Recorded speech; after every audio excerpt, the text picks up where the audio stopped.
लिए चलते हैं कि हिंदुस्तान के अंदर मानो योग आयुर्वेद का काम करना एक गुनाह हो और सैकड़ों जगह एफआईआर दर्ज हो गई।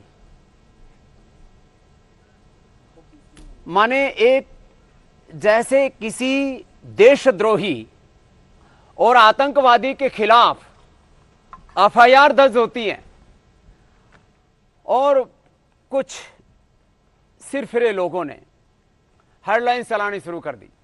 कुछ लोगों ने, अब सोशल मीडिया में तो अपने अपने मालिक खुद हैं, खुद एडिटर हैं, खुद ही ओनर हैं और खुद ही सबसे बड़े ठेकेदार हैं सच के।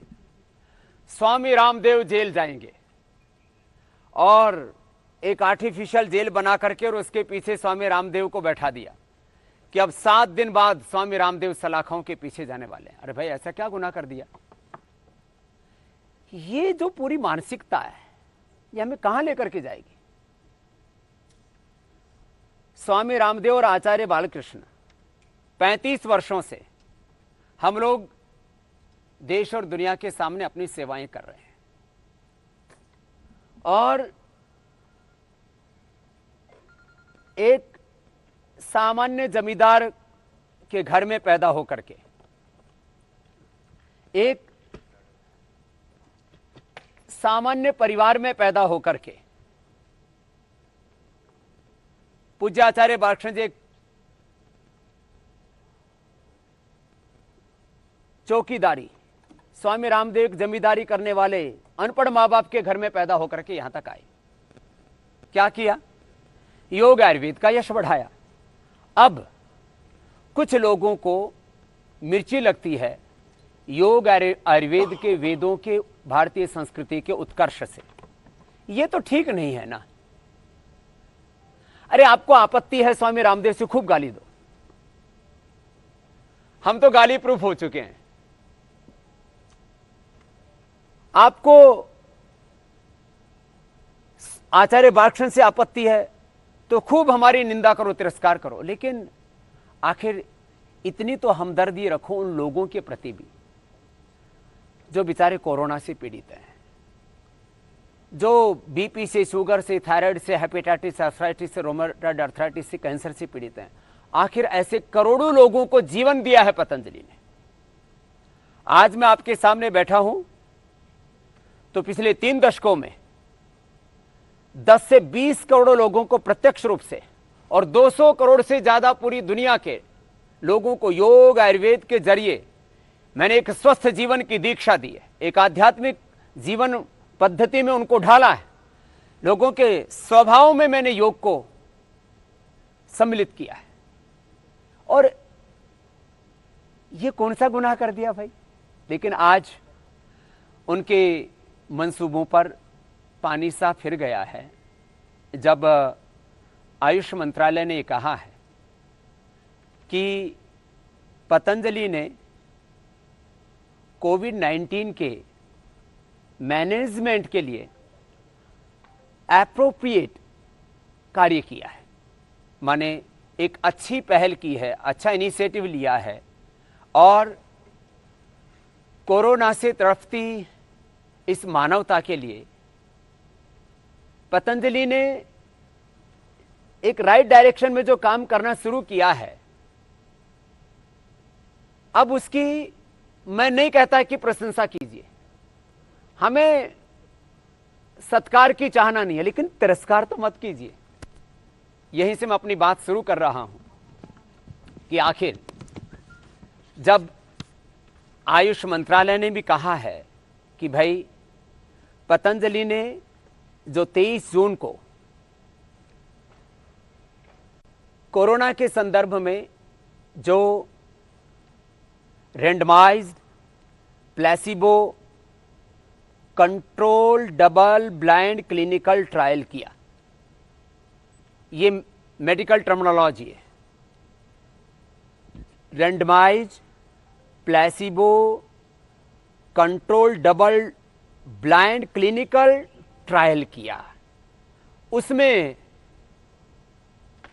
3 दिन में 69%, 7 दिन में 100 के 100% पेशेंट नेगेटिव हो गए। उसका पूरा डेटा हमने आयुष मंत्रालय को दे दिया।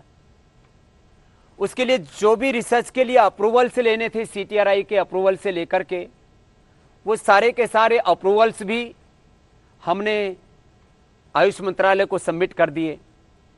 और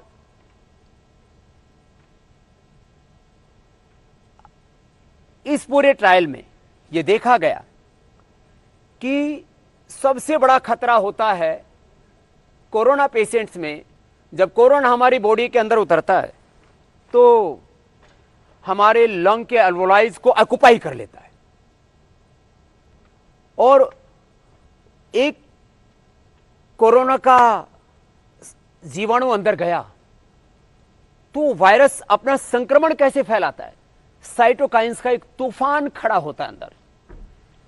एक कोरोना अपनी जैसी हजारों फिर लाखों कॉपियां तैयार कर लेता है, और इसका पता लगता है IL-6, TNF अल्फा और CRP बढ़ने से।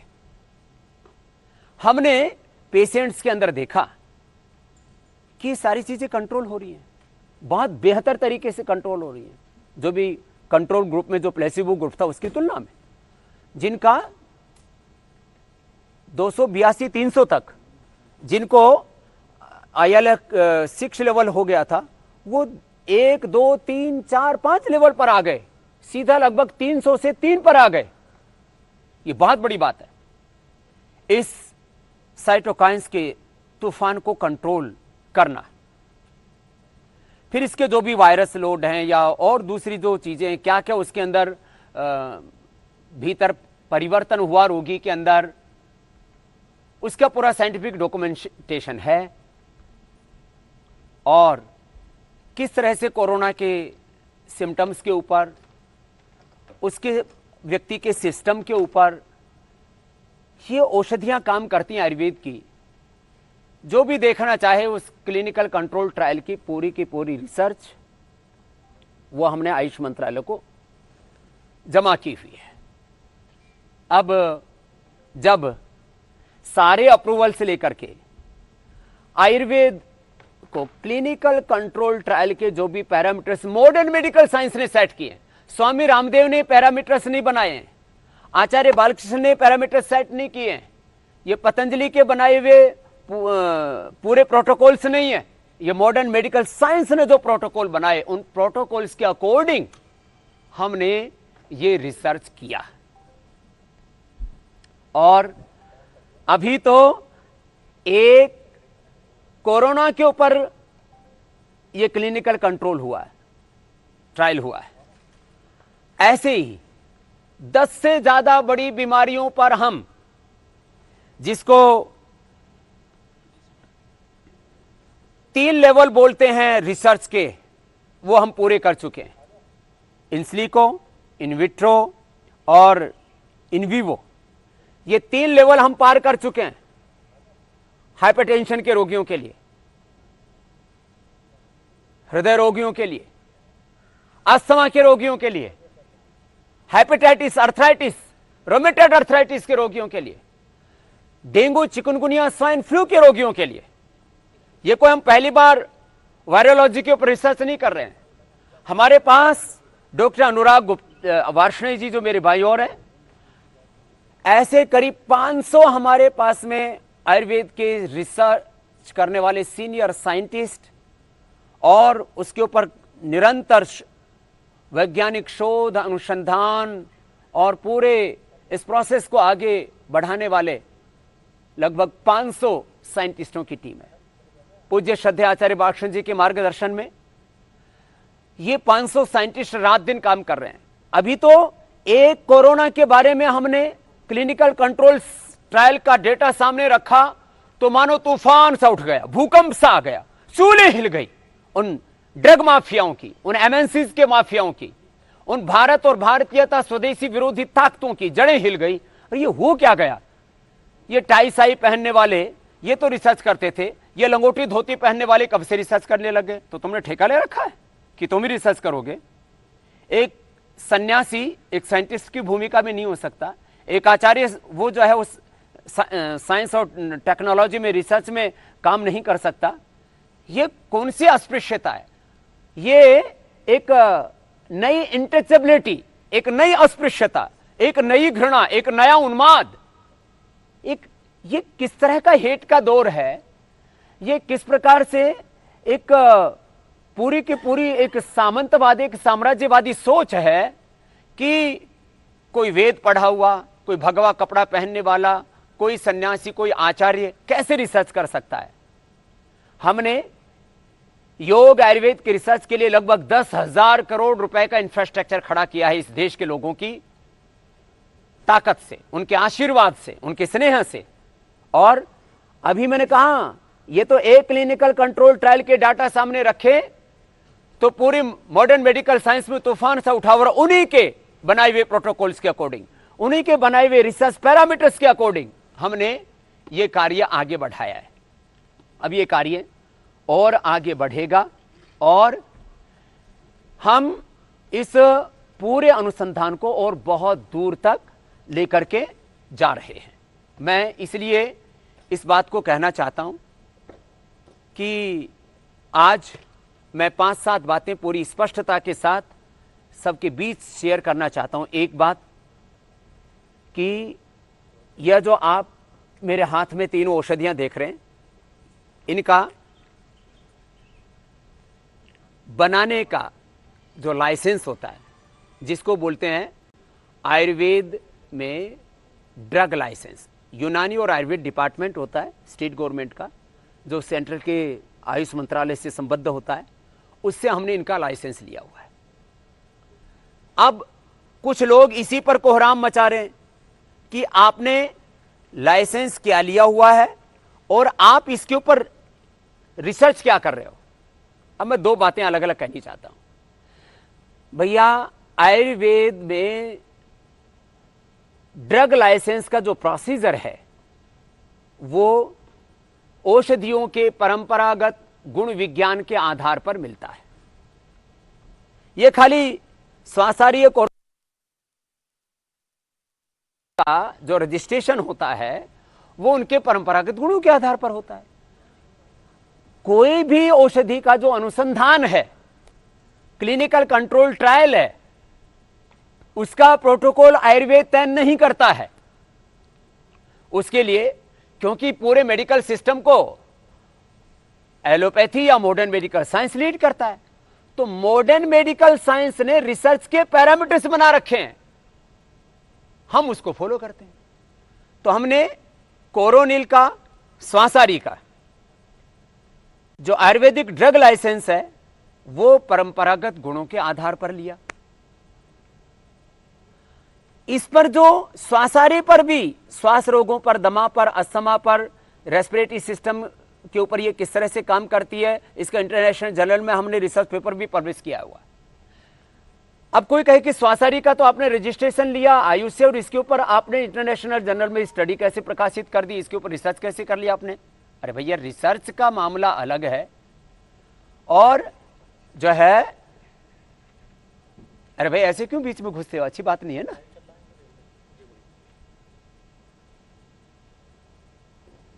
एक बात यह कहना चाहता हूं कि जब आयुर्वेद के ड्रग लाइसेंस का प्रोसेस हमने, जो ड्रग लाइसेंस के जो रिक्वायरमेंट्स हैं उसके अकॉर्डिंग करवाया, और इसका जो रिसर्च है, क्लिनिकल कंट्रोल ट्रायल का जो पैरामीटर्स, उसके जो प्रोटोकॉल मॉडर्न मेडिकल साइंस ने तय किए हुए हैं, उसके अकॉर्डिंग हमने कोरोनिल के जो एक्टिव कंपोनेंट्स हैं, गिलोय, तुलसी, अश्वगंधा, एक्सट्रैक्ट, पाउडर नहीं, और उसके भी जो एक्टिव कंपाउंड्स का एक स्टैंडर्डाइजेशन है, उस स्टैंडर्ड के आधार पर अब कुछ लोग दे दनादन देश में गिलोय बेचने में लगे, अश्वगंधा, तुलसी बेचने में लगे। भैया, इसके अंदर गिलोय, अश्वगंधा, तुलसी का एक सुनिश्चित मात्रा में जो उसका एक्टिव कंपाउंड उसके अंदर होना चाहिए, उस एक्टिव कंपोनेंट के साथ, जिसके अंदर एक सुनिश्चित मात्रा में फाइटोकेमिकल्स, फाइटोमेटाबोलाइट्स होने चाहिए, उस मात्रा में लिया गया अश्वगंधा, गिलोय और तुलसी के एक्सट्रैक्ट को, और उसकी डोज दी गई रोगियों को, और उससे जो कोरोना पेशेंट्स में रिजल्ट आए वो हमने क्लिनिकल कंट्रोल ट्रायल में के डेटा में यहां देश के लोगों को उपलब्ध कराए। वो विज्ञापन नहीं है, और आज भी जो मैं बोल रहा हूं ये कोई विज्ञापन नहीं है। मैं एक सच रख रहा हूं देश के सामने कि हमने गिलोय और तुलसी, अश्वगंधा के एक्सट्रैक्ट से उसके एक सुनिश्चित मात्रा में, जिसके अंदर जो है फाइटोकेमिकल्स हैं, फाइटोमेटाबोलाइट्स हैं, इसके उन तत्वों को लेकर के ये कोरोनिल, और ऐसे ही रुदंती से लेकर के और अलग अलग प्रकार के काकड़ा सिंघी, दालचीनी, अकरकरा जैसी औषधियों से हमने श्वासारी को निर्मित किया, और इसके ऊपर ये दोनों दवाइयां साथ साथ दी गई हैं, श्वासारी और कोरोनिल के गिलोय, तुलसी, अश्वगंधा साथ साथ दी गई हैं। लाइसेंस अलग अलग है, लेकिन श्वासारी और इस कोरोनिल के अंदर जो एक्टिव कंपाउंड्स हैं उसके बारे में मैं बता चुका हूं। इनका साथ साथ प्रयोग किया गया है, साथ में अणु तेल भी डाला गया है, और ये समान रूप से इफेक्टिव है। अकेला कोरोनिल या अकेला श्वासारी का ये अभी क्लिनिकल कंट्रोल ट्रायल नहीं हुआ है। इनका संयुक्त रूप से randomise, placebo, control double blind clinical trial हुआ है, और रजिस्ट्रेशन के ढंग से हुआ है। इसमें विवाद कहां रह गया कि आपने रजिस्ट्रेशन तो कुछ करवाया और रिसर्च कुछ कर रहे हैं। अरे रिसर्च के डेटा अलग है, रजिस्ट्रेशन का प्रोसेस अलग है। रजिस्ट्रेशन के प्रोसेस के लिए हमने रजिस्ट्रेशन का प्रोसेस फॉलो किया, क्लिनिकल कंट्रोल ट्रायल के लिए हमने क्लिनिकल कंट्रोल ट्रायल का प्रोसेस फॉलो किया। और ये तो अभी हमने आपको कोरोनिल और श्वासारी के बारे में बताया। हमने परंपरागत गुणों के आधार पर ही मुक्तावटी, मधुनाशिनी, हृदयामृत, सर्वकल्पक्वाथ। भाई आप बीच बीच में क्यों ऐसे आते हैं?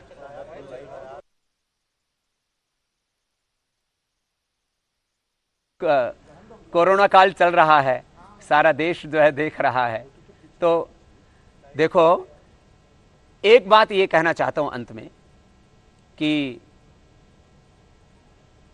अभी तो एक कोरोनिल और श्वासारी के बारे में बात हो रही है, कल को ये भी बात करेंगे। तो 25 साल पहले रजिस्ट्रेशन करवाया था मुक्तावटी का, तो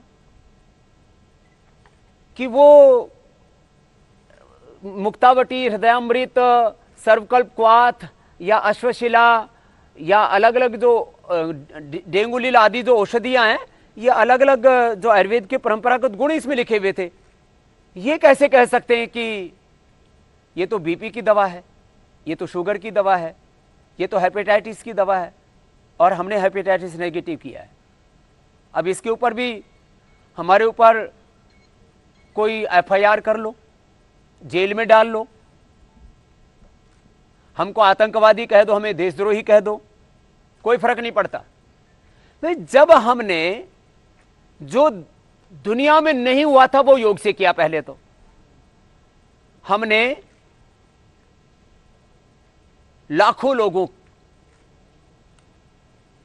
का बीपी ऐसा ठीक कर दिया कि उनको दवा लेने की जरूरत ही नहीं पड़ी। अब कोई कहे कि आप ये कैसे क्लेम कर सकते हो कि बीपी क्योर होता है? ये तो drug and magic remedy act के अंदर एक दंडनीय अपराध है कि आप बोलते हो कि बीपी के पेशेंट की दवाई बंद हो जाती है और वो नॉर्मल हो जाता है, अस्थमा के पेशेंट की दवाई बंद हो जाती है और नॉर्मल हो जाता है, डायबिटीज के पेशेंट नॉन डायबिटिक हो जाते हैं, हेपेटाइटिस ए बी सी जिनको था वो नेगेटिव हो जाते हैं, आर इफेक्ट पॉजिटिव थे वो नेगेटिव हो जाते हैं। Drug and magic remedy act, उसके अंदर तो कोई ऐसा बोल ही नहीं सकता। लेकिन जब हुआ है योग के द्वारा, लाखों लोगों का बीपी ठीक हो गया, लाखों लोगों का अस्थमा ठीक हो गया, लाखों लोगों का जो है आर फैक्टर पॉजिटिव से नेगेटिव आ गया। अब ये हुआ है, अब इसको सच को ना मान करके लोग ये बात करें कि ये तो जो है स्वामी रामदेव कोई बहुत बड़ा गुनाह कर रहे हैं। तो भाई यदि ये करना गुनाह है, रोग मुक्त भारत बनाना गुनाह है, लोगों को मधुमेह से मुक्त बनाना, मोटापे से मुक्त बनाना, अस्थमा से मुक्त बनाना, हेपेटाइटिस मुक्त भारत का अभियान चलाना, रोग मुक्ति, नशा मुक्ति, ये तो हमारा अभियान है, हम इसको चलाएंगे और चला रहे हैं। बहुत से लोग प्रश्न कर रहे हैं, उनके ऊपर मैं कोई टिप्पणी नहीं करना चाहता।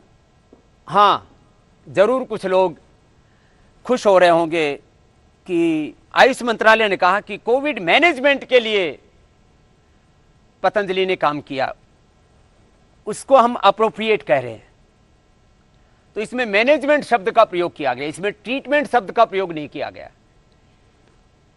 अब ये मेडिकल टर्मिनोलॉजी है, मैं इसकी बारीकियों के साथ उनके साथ बात कर सकता हूं जो मेडिकल के एक्सपर्ट्स हैं, लेकिन शब्दों के मायाजाल में, शब्दों के भ्रमजाल में हम आयुर्वेद का सत्य ना तो दबने देंगे, ना उसको हम मिटने देंगे। अभी तक हमने कार्य किया है, आगे भी करते रहेंगे। आदरणीय हमारे मोदी जी जो हमारे देश के यशस्वी प्रधानमंत्री हैं, उन्होंने आकर के पतंजलि रिसर्च सेंटर का जब उद्घाटन किया था तब एक बात कही थी, स्वामी जी हम आयुर्वेद को एविडेंस बेस्ड मेडिसिनल सिस्टम के रूप में देश में खड़ा करना चाहते हैं। इसमें पीआरआई की एक बड़ी भूमिका मैं देखना चाहता हूं कि एविडेंस बेस्ड मेडिसिन के तौर पर आयुर्वेद की औषधियों को हम स्थापित कर पाएं। अभी तक पूरी दुनिया में आयुर्वेद को लोग, भारत में तो फिर भी उनको मेडिसिन का दर्जा दिया है, ड्रग का दर्जा मिला हुआ है कि यह आयुर्वेदिक ड्रग है, ये यूनानी ड्रग है, ऐसे करके। लेकिन दुनिया उनको खाली फूड सप्लीमेंट कह करके पुकारती है।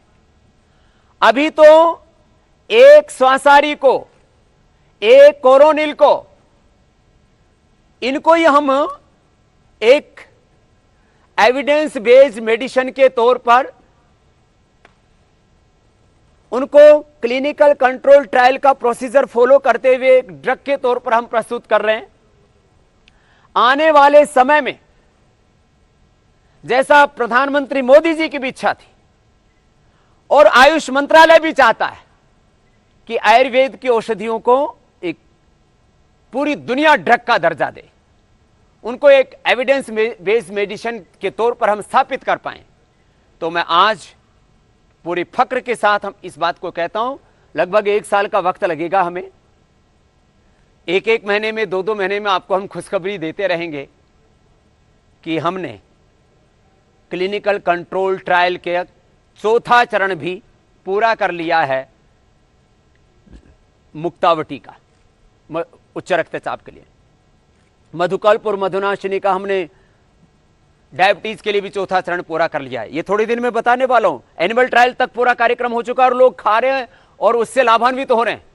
हेपेटाइटिस को हमने क्योर कर दिया है, अस्थमा को क्योर कर दिया है, डेंगू, चिकनगुनिया, स्वाइन फ्लू, इनके ऊपर हमने जो कार्य किया है वह भी अप्रतिम है।